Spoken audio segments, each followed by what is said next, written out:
সংঘাত যেন থামছেই না ভারতের উত্তর পূর্বাঞ্চলীয় মণিপুর রাজ্যে। এক সপ্তাহেরও বেশি সময় ধরে রাজ্যটিতে দাবি আদায় বিক্ষুব্ধ শিক্ষার্থীদের সঙ্গে পুলিশের সংঘর্ষ চলছে।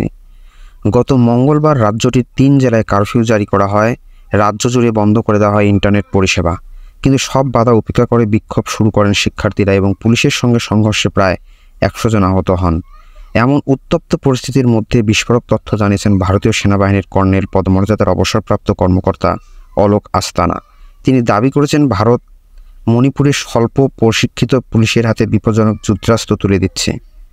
মণিপুরের সহিংসতা শুরু হয় গত বছরের 3 মে। এরপর 16 মাস পেরিয়ে গেলেও সেখানে শান্তি ফেরেনি, বরং বেড়েছে সহিংসতা।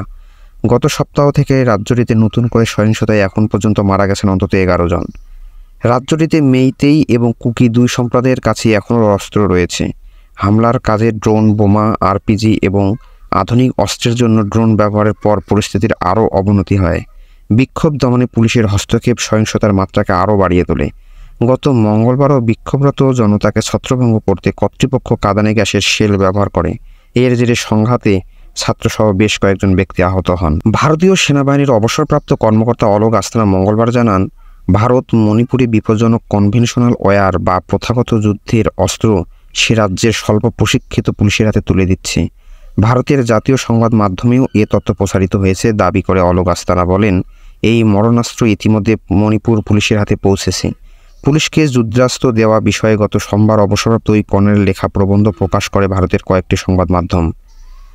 আস্তানা বলেছেন, মণিপুর পুলিশকে যে আগ্নেয়াস্ত্র দেওয়া হয়েছে সেটি 7.62 মিলিমিটারের মাধ্যম পাল্লার মেশিন গান। এটি কয়েক সেকেন্ডে 235টি পর্যন্ত গুলি চালাতে সক্ষম একটি মেশিন গান, যার পাল্লা 2 কিলোমিটার। সে কারণে অভ্যন্তরীণ নিরাপত্তার দায়িত্বে থাকা সেনা সদস্যেরও এরা দেওয়া হয় না।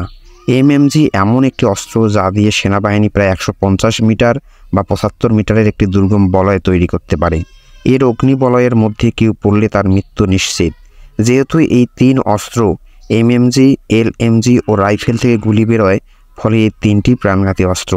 কিন্তু এমএমজি থেকে বাড়তি যা বেরোয় সেটি হলো বড় একটা অঞ্চলকে গ্রাস করার মতো আগুনের হালকা। সেনাবাহিনী এমএমজি এমন জায়গায় ব্যবহার করে যেখানে শত্রুদের নিশ্চিহ্ন করা হয়। কিছুটা হতাশ হয়ে সেনাবাহিনীর সাবেক এই কর্নেল লিখেছেন, যেহেতু অর্ডিন্যান্স ফ্যাক্টরি ইতিমধ্যে এর মারাত্মক অস্ত্র মণিপুর কর্তৃপক্ষের কাছে হস্তান্তর করেছে, ফলে এটা এখন স্পষ্ট যে কেন্দ্রীয় সরকার সরাসরি তাদের নির্দেশ দিয়েছে। পুলিশ সদস্যদের মাত্র 21 দিনের প্রশিক্ষণ নিয়ে ভারতীয় নাগরিকদের উপর নির্বিচারে এমএমজি গুলি চালানো শুরু করার আগে আশা করব শুভবুদ্ধির উদয় হবে।